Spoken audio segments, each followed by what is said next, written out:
está muerto. Él no está en una tumba. Mi Salvador no está muerto, pues Él resucitó. Mi Salvador no está muerto. Él no está en una tumba, no.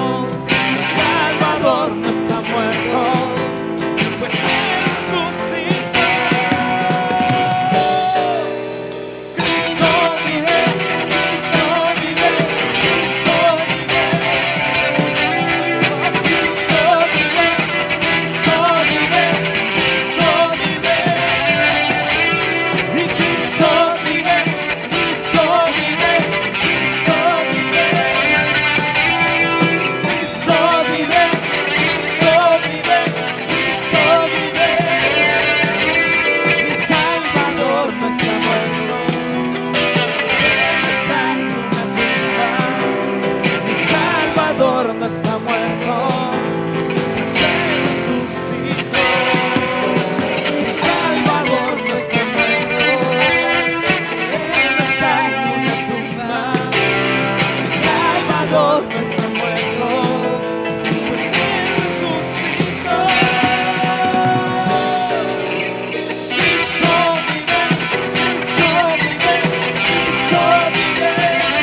Saludos especiales a ustedes que nos están observando a través de las redes sociales, esperando en Dios que nos hayamos gozado todos en lo que es la alabanza que acabamos de entonar en estos momentos.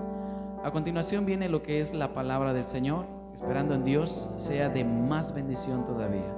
Nos vemos en una próxima. Saludos y bendiciones, soy Rolando Díaz. Hoy quiero compartirles un mensaje especial, el cual he titulado Inconsciencia Espiritual. Antes de predicar este mensaje, hacía unos días que me había despertado con un versículo en mi cabeza. Tenía un texto bíblico en mi mente. El Señor me lo mostró durante toda esa semana. Tantas veces vino a mi mente que decidí buscarlo, ya que no recordaba dónde se encontraba. Imaginé que el Espíritu Santo quería darme una pista de lo que deseaba que compartiera con la congregación.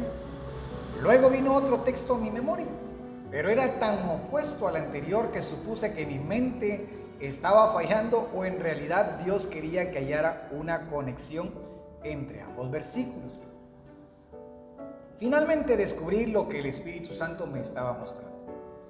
Ambos textos estaban íntimamente conectados y fue allí que nació el mensaje que hoy comparto. Espero que cuando usted escuche y observa lo que hoy tengo que compartir, sientan el mismo reverente temor de Dios que estoy sintiendo en este mismo momento. Por eso, el primer texto que el Espíritu Santo me trajo a la memoria fue el siguiente. Las Escrituras dicen: cuando Moisés descendió del monte Sinaí, traía en sus manos las 2 tablas de la ley. Éxodo 34, verso 29. Moisés no sabía que su rostro resplandecía luego de haber estado 40 días con el Señor. El segundo de los textos, absolutamente opuesto, fue el siguiente. Luego ella gritó: Sansón, los filisteos se lanzan sobre ti. Sansón despertó de su sueño y pensó: me escaparé como las otras veces y los quitaré de encima. Pero no sabía que el Señor lo había abandonado. Jueces 16:20. Sansón no sabía que Jehová se había apartado de él. En estas historias bíblicas observamos a 2 hombres que no sabían lo que en verdad les estaba ocurriendo. En primer lugar, Moisés se hallaba inconsciente de su nueva adquisición espiritual. No sabía que su rostro brillaba. Por otro lado, Sansón estaba inconsciente de su pérdida espiritual. No sabía que la presencia de Dios lo había abandonado. La vida está llena de actos inconscientes, acciones que hacemos por la fuerza del hábito. Conducimos un automóvil de memoria, casi de manera automática, sin pensar en cada movimiento. Ahora tengo que apretar el acelerador, después el freno. No, nada de eso. Cada acción la hacemos de manera subconsciente. Solemos usar el tiempo mientras conducimos, ya sea para orar, cantar, sin estar pendientes de qué tenemos que hacer. Dios nos hizo de esta manera para que no agotáramos nuestros recursos, tampoco nuestra energía. Comemos y caminamos de manera subconsciente. Eso ayuda a nuestro cerebro a enfocarse en las cosas que sí demandan nuestra atención. No puedes hacer un presupuesto familiar financieramente hablando de manera impensada. No puedes elegir a la persona con la que compartirás el resto de tu vida de forma inconsciente. Hay cosas en las que necesitas poner tu energía y también tu enfoque. Otras simplemente las haces de un modo automático. Las sumas a tus tareas cotidianas y no tienes que pensar para hacerlas. Ninguna dama piensa demasiado cuando va a cocinar la misma receta que ha usado durante muchos años. Simplemente la prepara de memoria y se la comparte a su familia. El problema es cuando esa inconsciencia invade el campo espiritual y empieza a inmiscuirse en las cosas de Dios. Hombres como Sansón y también Moisés no se daban cuenta de lo que les sucedía. Ambos líderes estaban inconscientes, uno de la unción que había sobre él y el otro de la pérdida de esa misma unción. Ambos corrían serios peligros. Moisés no había advertido que su rostro estaba cubierto por un brillo especial. Sansón no se había dado cuenta de que la presencia se había apartado de él. hasta que ya no tuvo fuerzas. Es muy probable que no te percates de ello cuando estés ungido y como consecuencia no valores la unción. También es probable que un día no te des cuenta de que Dios se ha apartado de tu vida. Siempre he pensado que cuando esto ocurre, de alguna manera tienes que advertirlo. Deberías sentir que algo te falta, que te desgarran. Si algún día la presencia de Dios me dejara, me quedaría vacío. Hay algo que llamo callos espirituales. Moisés no se dio cuenta de que la presencia de Dios reflejaba un brillo especial en su rostro. Y se puede tomar esto como modestia, como humildad. Sin embargo, me preocupa pensar que en determinadas oportunidades hay un cierto nivel de callosidad emocional o espiritual que afecta a las percepciones y se producen callos espirituales. Para que entendamos un poco mejor, un callo es el endurecimiento de la piel en alguna parte del cuerpo, generalmente manos y pies, causado por el rozamiento continuo con algún cuerpo duro. De manera habitual, cuando nos golpeamos sobre un mismo sitio en varias oportunidades, se forma una costra de piel dura y entonces pierde la sensibilidad en esa parte hasta que el callo es quitado. Los callos espirituales surgen cuando te expones al suficiente tiempo a lo profano, a lo santo, también a lo espiritual, como a lo sucio, y tarde o temprano te acostumbras. Al ver a los recolectores de basura te puedes preguntar, ¿cómo soportan ese olor? ¿Cómo pueden convivir con tanta basura? Apenas me asomo a mi propio cesto y el olor que surge es repulsivo. No obstante, si hablas con ellos te dirán que te acostumbras a los olores. Se genera una callosidad en el olfato, de modo que ya no lo sienten. Lo mismo ocurre con las personas que trabajan con los muertos, aquellos que los preparan para colocarlos en la caja y hasta embalsamándolos en algunos países. También están aquellos científicos que realizan las autopsias. Ellos trabajan con la sangre, los órganos, reconstruyen cuerpos y llevan a cabo tareas similares.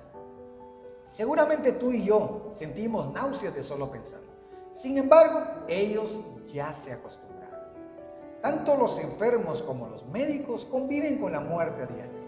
Ellos deben salir de las salas de emergencia y también de los quirófanos para decirle a los familiares, lo siento, lo perdimos, no pudimos hacer nada. Si hablaras con un militar que ha estado en el frente de batalla, también te dirá lo mismo. Durante la guerra te acostumbras a ver el dolor, la tragedia y por supuesto la muerte. Tarde o temprano te acostumbras también, ya sea al estiércol, la basura, los malos olores. No obstante, lo que más preocupa es que también te puedes acostumbrar a lo santo, a lo milagroso de Dios. Seguramente al igual que yo, has vivido diferentes momentos en los que el pastor o el evangelista hace el llamado al altar a los perdidos. Gente que quizás estaba sumida en las drogas, el alcohol, la prostitución y corre llorando al altar en arrepentimiento. Se supone que el resto de la congregación que permanece en los bancos debería estar orando, celebrando que las almas sean salvas. Sin embargo, muchas veces ocurre lo contrario. Se van. He visto cómo muchos toman ese tiempo tan importante como si fuesen los créditos del cine al finalizar la película.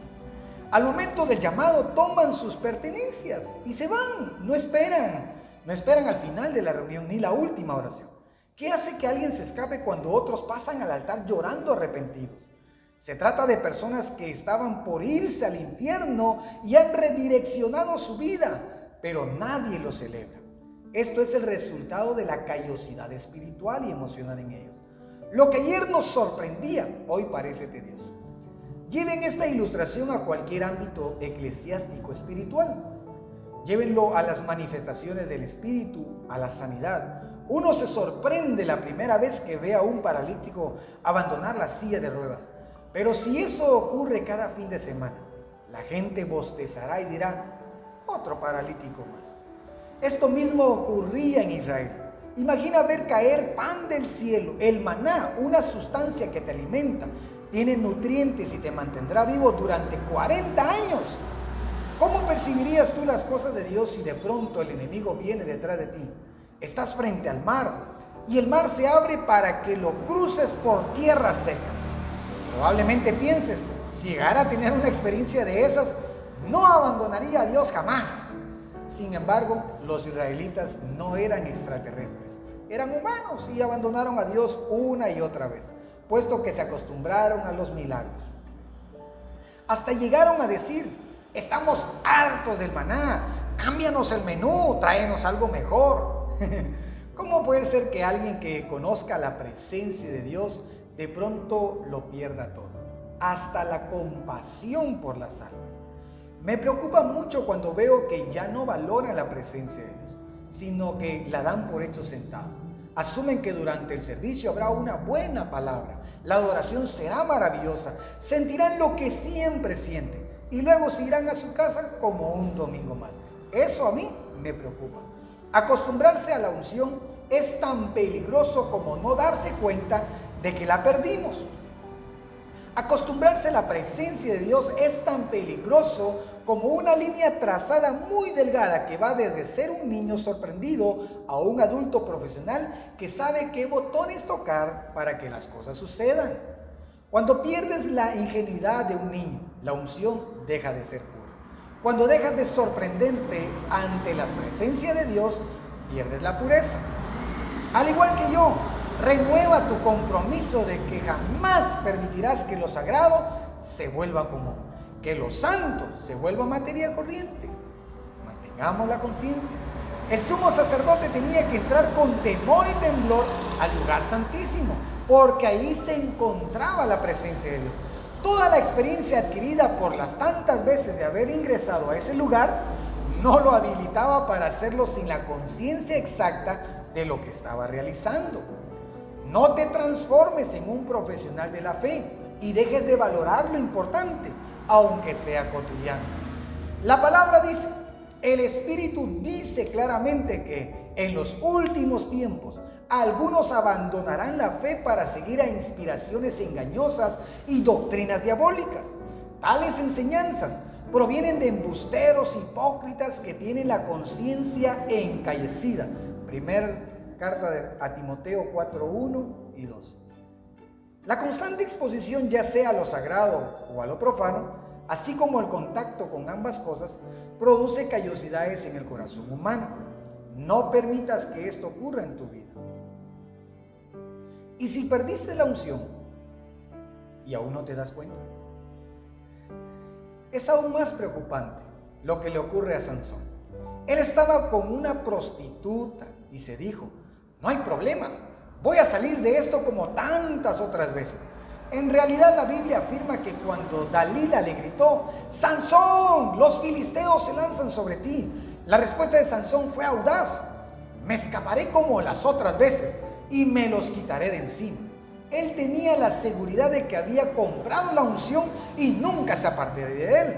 Creyó que nuevamente saldría victorioso de esa lucha. Sin embargo, no estaba en sus cálculos que la presencia de Dios se había apartado de él.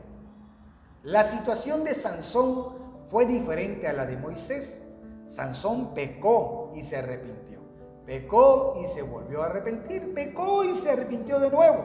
Y un día pecó una vez más, pero la gloria de Dios lo había abandonado. Pablo les escribió a los creyentes en Roma y dijo: ustedes no viven según la naturaleza pecaminosa, sino según el Espíritu.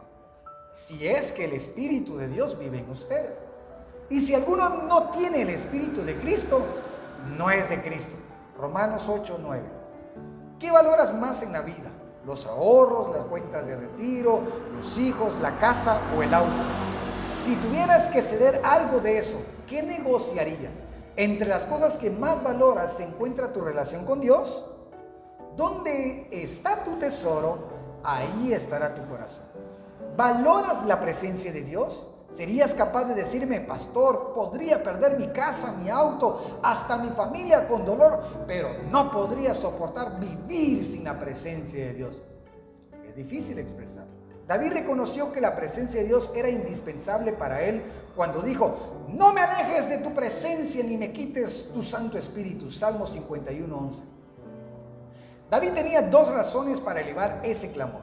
En primer lugar, la incomodidad y la falta de paz que produce la ausencia del Espíritu en la vida del individuo. Cuando David pecó, no pidió luego de su arrepentimiento que Dios no lo desechara como rey. Tampoco dijo: Señor, déjame continuar siendo pastor. David no pidió por el reino.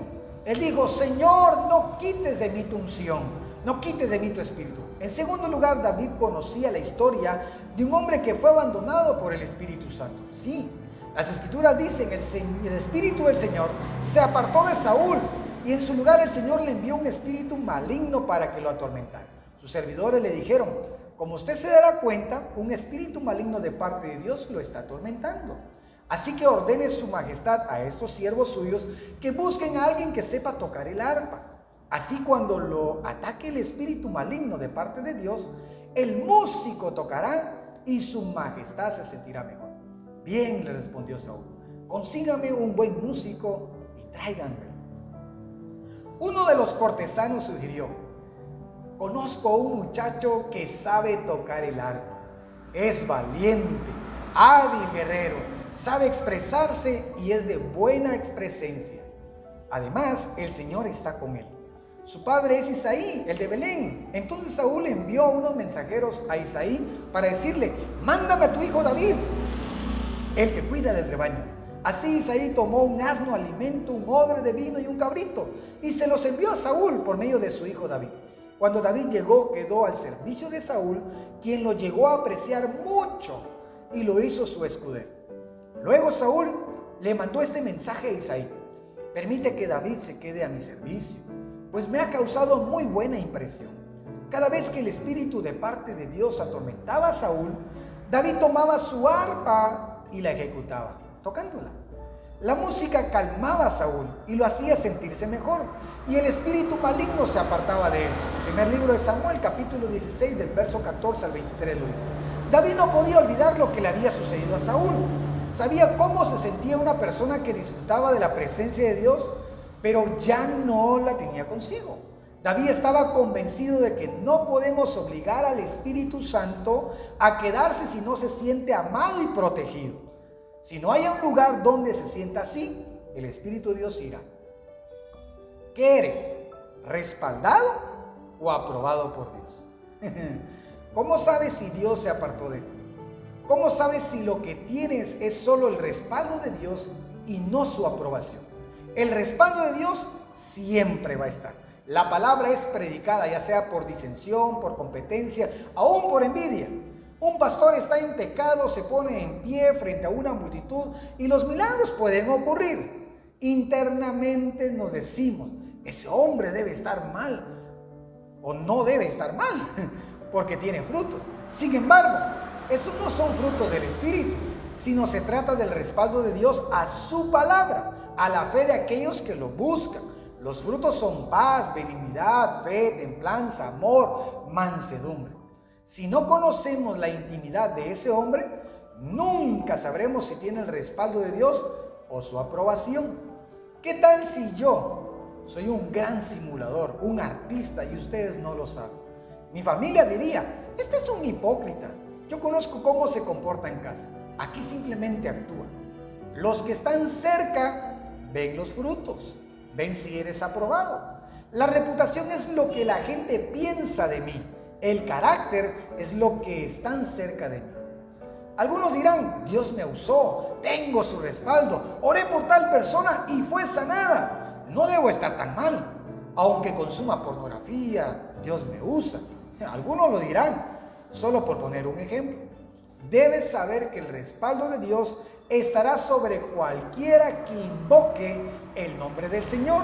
Sin embargo, Dios no te levantó para respaldarte, sino para que seas un obrero aprobado, para que Él te apruebe. Así entonces también irás acompañado de su presencia. Muchos de los que sean respaldados estarán ante Dios y dirán: yo prediqué en tu nombre. Y Dios le responderá: no te conozco. E insistirán: Señor, echó fuera demonios. No obstante, Dios volverá a decir: no te conozco. apartados de mí. Luego pasarán los aceptados, los aprobados, aquellos a los que el Señor les puso aprobado. El respaldo siempre estará, pero eso no significa aprobación. Si alguno de mis amigos comete pecado, yo lo respaldaré. No lo echaré a la calle, pero no lo voy a aprobar. Eso hacemos con los líderes dentro de la congregación, con la gente que dice, pastor, he pecado. Ante su confesión y arrepentimiento la respaldamos, la ayudamos, la disciplinamos para que se levante. La ayudamos, la restauramos, pero no aprobamos el pecado en ellos. Les exhortamos a corregir sus vidas. Tienes que buscar la aprobación de Dios, no solamente su respaldo. David quería ser aprobado. A él no le importaba ser rey, porque sabía lo que significaba ser un rey que perdió la unción. El Espíritu de Dios se había apartado de Saúl y un espíritu malo lo atormentaba tanto, que cuando venía sobre él le pedía a David que tomara el arpa y tocara una canción. De esa forma se sentía mejor. Ahora quiero compartirte algunos principios para tener en cuenta entonces cómo saber si la unción se alejó de ti o permanece. Hay una ley espiritual que dice que un espacio nunca puede estar vacío. No hay posiciones neutras. El Señor dijo, conozco tus obras, sé que no eres ni frío ni caliente. Ojalá fueras lo uno o lo otro. Apocalipsis 3:15. Es negro o blanco, no hay grises. ¿Estás lleno de Dios o estás lleno de los demonios? Este es un principio espiritual. La Biblia dice que los demonios andan buscando lugares vacíos para llenar. David sabía que quedarse vacío de Dios era una invitación abierta al demonio. Por eso su gran preocupación era que Dios no quitara de él su Santo Espíritu. Por otra parte, cuando Saúl ya estaba sin unción, le surgieron celos. Se enojó en gran manera cuando oyó lo que decían y exclamó, a David le dan crédito por 10 ejércitos, pero a mí por uno solo. Lo único que falta es que le den el reino. Primer libro de Samuel 18, verso 8. La popularidad de uno de sus ayudantes hizo que desde aquel día Saúl nunca mirara más con buenos ojos a David. Aquella celebración le cambió la vida a Saúl. Ya no veía a David un aliado, sino un contrincante. No lo veía como un servidor, sino como un usurpador. No veía en él la bendición, sino la maldición. La seguridad no la veía en él, sino el peligro.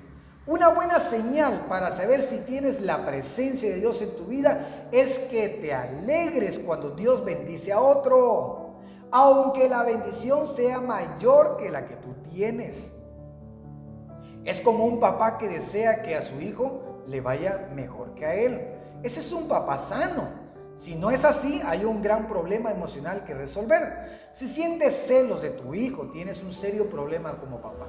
Hay algo enfermo en tu corazón. Saúl debería haberse puesto feliz de que uno de sus generales, su propio yerno, uno de sus gladiadores, tuviera el favor de la gente, ya que era parte de su equipo. Debería de celebrarlo. Sin embargo, no lo podía entender. Y la palabra dice que empezó a mirar a David con recelo. Había perdido la visión espiritual y cuando esto ocurre, no se ve lo que Dios está haciendo a través de otros. Sin visión no hay enfoque espiritual. A los ungidos hay que mirarlos siempre espiritualmente, porque cuando los miras en la carne, habrá cosas que te van a molestar, porque los ungidos también son humanos, tienen virtudes y tienen errores. El líder ungido siempre va a provocar la carnalidad en otros. Los carnales no comprenden cómo Dios puede usar a una persona muy distinta a ellos. Los celos siempre demuestran carnalidad.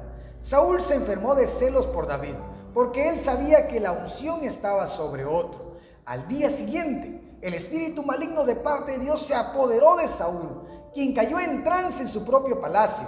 Andaba con una lanza en la mano y mientras David tocaba el arpa, como era su costumbre, Saúl se la arrojó pensando, a este lo clavo en la pared. 2 veces lo intentó, pero David logró esquivar la lanza. Primer libro de Samuel 18, versos 10 y 11. David sabía que un espíritu malo había tomado a Saúl y que ese tenía una lanza en su mano. Así que 2 veces David debió esquivarla, porque venía directo hacia él. Los que pierden la unción la autoridad espiritual, pretenden jugar a que todavía la tienen, pero saben que la han perdido. Tienen la posición, pero ya no disfrutan de la unción. Cuando has perdido algo que en otros es genuino, quieres que ese ungido esté lejos de ti. Si amas la presencia de Dios, quieres estar con las personas que la tienen. Hace muchos años, un hombre que formaba parte de mi equipo, de un día para otro, evitó mirarme a los ojos.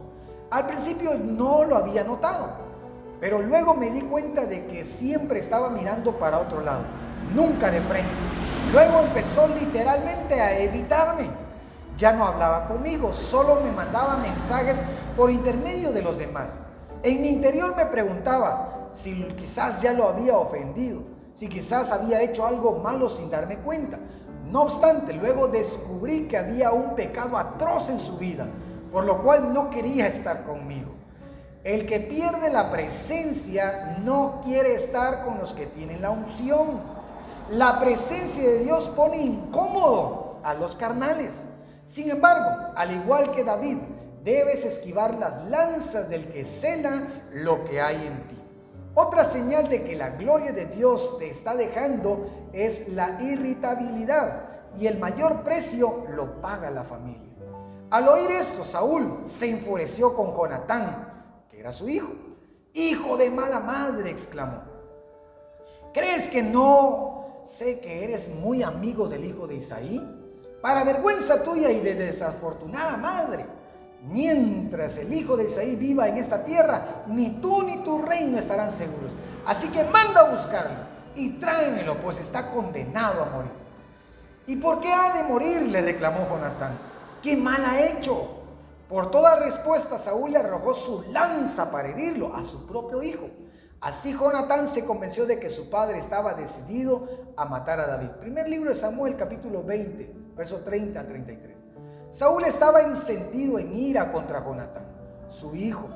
Lo insultó, lo maldijo y hasta le arrojó una lanza para herirlo. ¿Cuál es el límite de un ungido que ya no está?